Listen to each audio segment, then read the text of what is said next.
Ainsi, les réseaux les plus empruntés, ce sont ceux où l'on compte le plus d'accidents parce qu'ils concentrent les risques et que, comme chacun le sait, le danger commence là où l'on croit qu'il n'y en a pas. Ainsi, s'il vous plaît, sur une petite route, la nuit, quand ça tourne et qu'il pleut, il y a rarement des accidents.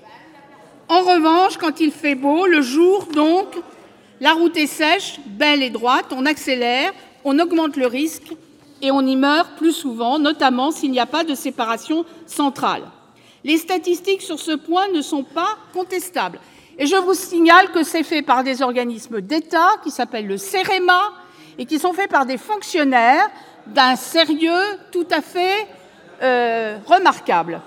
Et qu'il n'y a pas lieu de remettre en cause toutes ces études scientifiques. Dans ces conditions, les routes... J'entends des gens qui défendent souvent les fonctionnaires. Il ne faut pas les défendre de temps en temps, il faut les défendre tout le temps. Dans ces conditions, les routes pour lesquelles il faut baisser la vitesse, comme vous le demandez, sont déjà bien identifiées.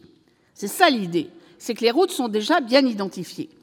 Elles ont été déterminées par le croisement des données recueillies localement et des données de réseau fournies par les conseils départementaux qui connaissent le réseau. Il n'est pas besoin, comme vous le proposez, de différer la mesure et le réseau sur lequel elle doit s'appliquer. Ne pas appliquer la mesure sur tout ou partie du réseau sur lequel on constate le plus de décès serait incompréhensible. Pour finir, d'autres considérations doivent être prises en compte pour rejeter la proposition que vous faites. Les conditions de circulation sur un réseau doivent pouvoir être intégrées et claires par tous les usagers. Il est donc indispensable de fixer une vitesse par défaut.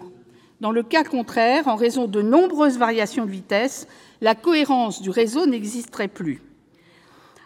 Il ne faut pas donc des complications avec potentiellement de graves conséquences pour les usagers et une source de coûts considérables liée à la multiplication des panneaux de limitation de vitesse, comme l'a fait remarquer tout à l'heure M. Leroy.